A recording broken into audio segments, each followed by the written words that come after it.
Very good morning friends, welcome back to my channel. সকাল সকাল চলে এসেছি আবার একটা নতুন ব্লগ ভিডিও নিয়ে। হ্যাঁ, খুব সকাল সকাল, এখন টাইমটা প্রায় 6:30 মতো। শীতের সকাল আবার 6:30, ভাবতে সত্যি অবাকই লাগে। একটা সময় এই 6:30টা আমার কাছে ভবিষ্যতের একটা ভাবনা বলে ছিল, তবে এখন এটা বাস্তবই। এখন 6:30টায় উঠতেই হয়, সময় সুযোগে প্রয়োজনে। সব দিন যে 7টা হবে 8টা হবে এমনটা ব্যাপার না। সত্যিই আজ খুব সকাল সকাল ব্লগ ভিডিওটা শুরু করেছি, তার কারণ আগের ভিডিওতে আমি বলেইছিলাম যে সকালবেলা বড়ি দেওয়ার পর্ব আছে। আর বড়ি যেহেতু গ্রাম অঞ্চলে একটা বিশেষ খাওয়ার, তো এটা সকালবেলাই দেয়া হয় আর শীতকালেই দেয়া হয়। বছরের অন্যান্য সময় সাধারণত দেয়া হয় না। দেওয়া হয় যদি ডালের বড়ি হয়, মানে মুসুর ডাল বা খেসারির ডাল, ছোলার ডাল, এই বড়িগুলো দেওয়া হয়। তবে যেটা বিউলির ডাল হয়, সেই ডালের বড়িটা এই শীতকালেই কিন্তু দেওয়া হয়, অন্য সময় কিন্তু ভালো হয় না। তো তাই জন্য যেহেতু আমি বড়ি দেবো, ওই জন্য সকাল সকাল উঠে গেছি। আর এখন তো সকালে মর্নিং ওয়াকে বেরোই না এত ঠান্ডার জন্য, তাই প্রথমেই উঠে সংসারের যে সকালের কাজগুলো থাকে সেগুলো সেরে বড়ি প্রিপারেশনে চলে যাব। তার আগে একটু টিফিনও করে নেব, কারণ সামন্তবাবুর নাইট ডিউটি ছিল, ডিউটি থেকে চলে আসবে।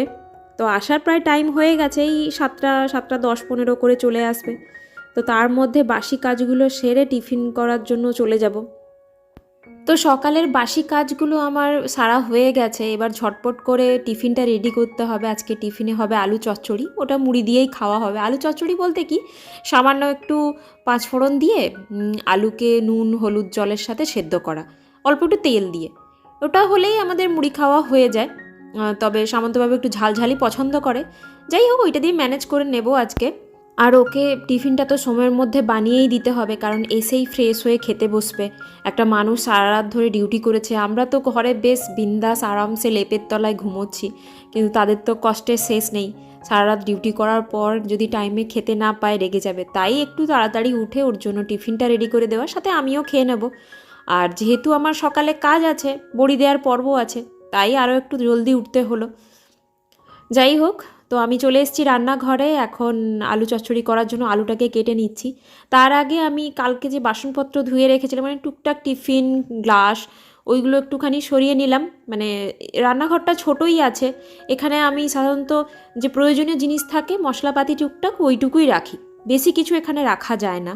তাছাড়া এটা তো ওপেন রান্নাঘর, মানে কোনো জানালা নেই, জানালা আছে দরজা নেই, তো যে কেউ বাইরে থেকে এসে হুট করে ঢুকে যেতে পারে।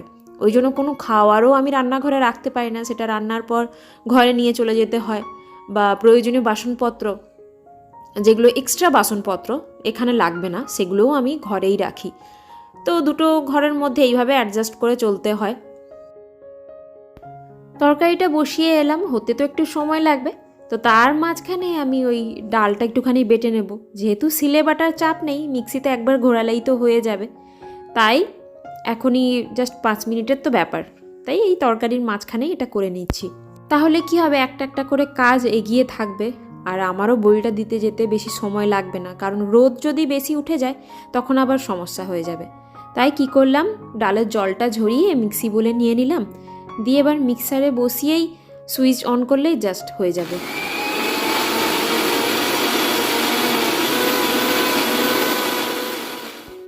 একটা রাউন্ড আমি ঘুরিয়ে নিয়েছি, এবার এটা খুলে দেখব। দেখুন ডালটা ভালো মতো হয়নি, মানে যেহেতু আমি প্রথমবারে একটুও জল দিইনি, তাই জন্য অল্প একটু জল দিয়ে এটাকে আবার একদম মিহি পেস্ট করে নেব, যাতে একবারে ওই ডালের দানাগুলো গোটা থাকবে না। তো ওই জন্য কী করলাম, আমার কাছে একটা প্লাস্টিকের ছুরি ছিল, মানে ওই কেক কাটার বার্থডে কেকের সঙ্গে যে দেয়, সেই ছুরিটা দিয়ে ভালো করে ওটা এক জায়গায় করে আবার একবার মিক্সারে বসিয়ে ভালো করে ঘুরিয়ে নিলাম। আমাদের এই মিক্সারটা জানেন, মানে উল্টো দিকেও রোটেট করার অপশান আছে, মানে রিভার্স রোটেশন যাকে বলে, তো ওইটাতে দিলে নাকি খুব ভালো মিক্সচার হয়।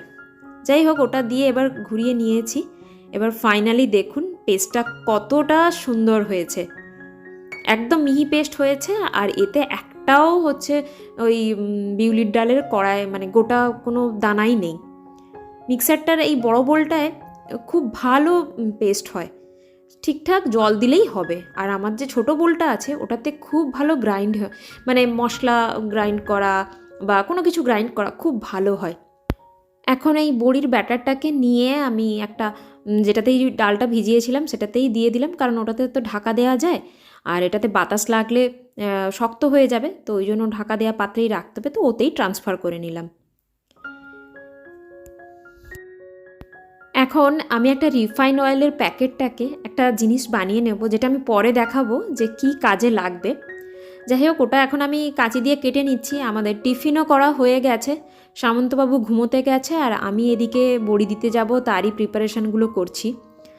তো এটাও আমার রেডি হয়ে গেছে। এখন বড়ি দেওয়ার জন্য যে যে জিনিসগুলো লাগবে সেগুলো নিয়ে নেব। মানে দুটো থালা লাগবে, থালার উপর বড়িটা দেব, তো সেই থালা লাগবে। এছাড়া জল নেওয়ার জন্য কিছু জিনিস লাগবে, মশলাপাতি লাগবে, তারপর তেল, মানে তেল দিতে হবে। বড়ি যে জিনিসে দেওয়া হবে সেই জিনিসের ওপর আগে তেল দিতে হবে, না হলে বড়িটা কিন্তু সহজে উঠবে না।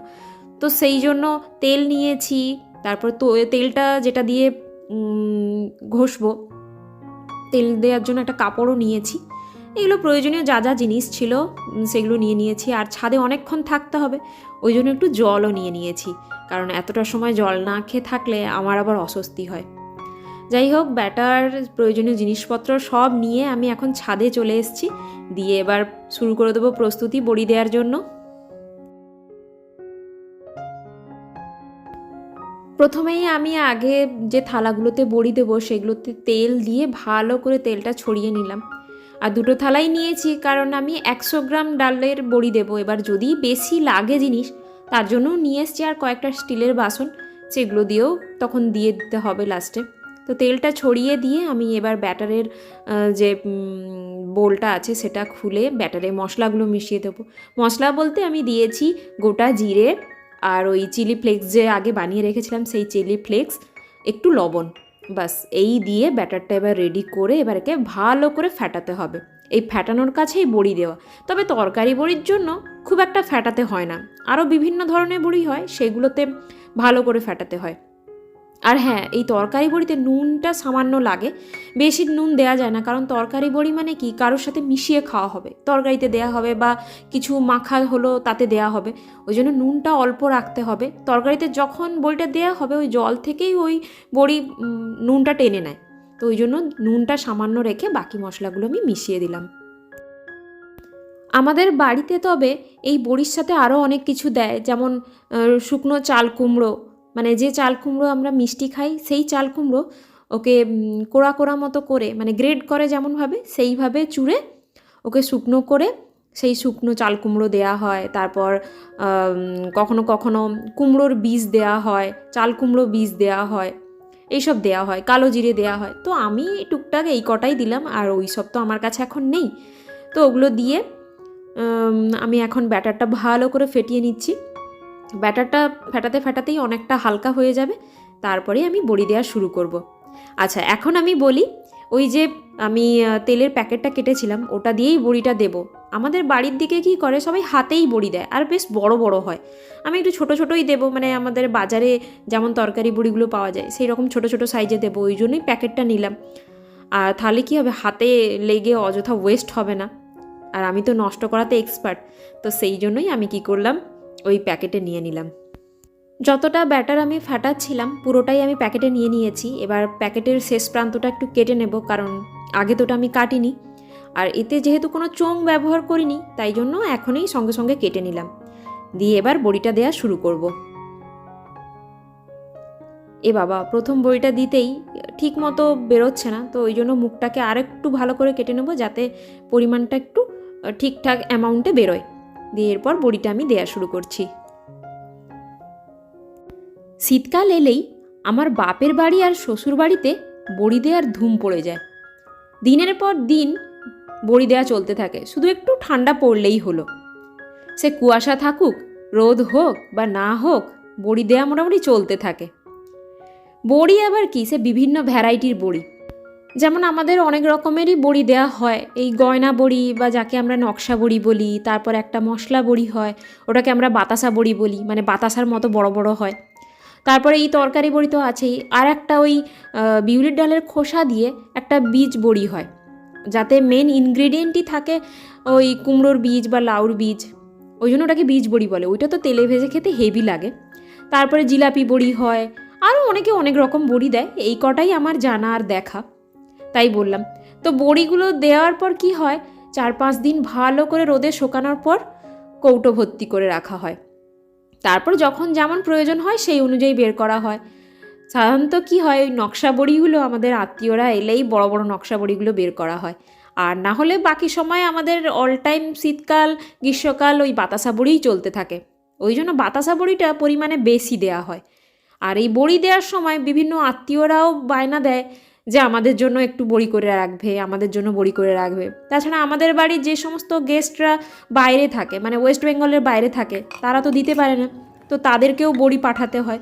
ওই জন্য মোটামুটি 2 বাড়িতে বড়ি দেয়া মানে কি আর সে কী আর বলবো।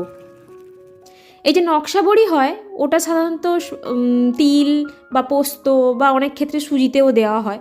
বাকি সব বড়ি এমনি এই তেলের ওপরেই, মানে তেল মাখিয়ে যে পাত্রে দেয়া হবে বা যে জিনিসে দেয়া হবে তেল মাখিয়ে তার উপর দেয়া হয়।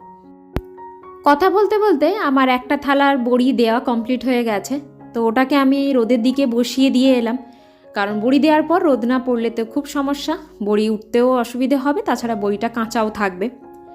তারপর ওটা সরিয়ে দিয়ে আবার বাকি যে ডোটা ছিল, মানে বাটাটা ছিল, ওটা দিয়ে আবার ভালো করে ফেটিয়ে আবার আমি আরেকটা থালায় দিতে শুরু করে দিয়েছি। একটা থালায়, মানে প্রথম যে থালাটা করলাম ওটাতে প্রায় তো 30 থেকে 40টার মধ্যে বড়ি হয়েছে, মানে বুঝতেই পাচ্ছেন কেমন ছোটো ছোটো সাইজটা দিয়েছি, একদম পুরো দোকানের সাইজের মতো। তো এই থালাটাও পুরোটা ভরিয়ে নেব। এই বড়ি দেয়াতে রোদ আর ঠান্ডা, মানে শীতের যে ঠান্ডাটা খুব গুরুত্বপূর্ণ। রোদ একটু ভালো হওয়া চাই, আবার খুব কড়া হলে সমস্যা, তখন বড়ি ফেটে যাওয়ার চান্স থাকে। মোটামুটি মিডিয়াম একটা রোদ থাকবে, আবার কুয়াশাচ্ছন্ন হলেও খুব অসুবিধে হয়, মানে তখন তো রোদ চড়া হয় আর সকালের দিকে রোদ থাকেই না, তাতেও বড়ি দিতে অসুবিধে হয়। আর ঠান্ডাটা খুব থাকা প্রয়োজন, তাহলে কি হয়, এই যে ব্যাটারটা ফ্যাটানো যত হবে, ঠান্ডা থাকলে বড়িটা ভালো হবে, মানে ব্যাটারটা তত ভালো ফ্যাটানোও হবে, বড়িটাও ভালো হবে, বড়ি ভালো ফুলবে, বড় বড় হবে, না হলে সব একদম শুকিয়ে নিচের দিকে বসে যাবে। তো আমার সব বড়ি মোটামুটি দেয়া কমপ্লিট, 2টো থালার পরেও একটা বাটিতে দিলাম, তো এগুলো দিতেই আমার হয়ে গেছে। আর সবগুলোকেই মোটামুটি আমি রোদে দিয়ে দিয়েছি, দেখুন কত সুন্দর লাগছে না? আপনাদের যদি ভালো লাগে অবশ্যই একটা কমেন্ট করে জানাবেন। তো এখন আমি ছাদ থেকে নিচে চলে এসেছি, জিনিসগুলো ধুয়ে নেব। তো ভিডিওটা আর বেশি বড় করব না, এখানেই শেষ করছি। দেখা হচ্ছে পরের পার্টে, এরপর আমি কি করলাম সেই নিয়ে পরের ভিডিওতে আসছি।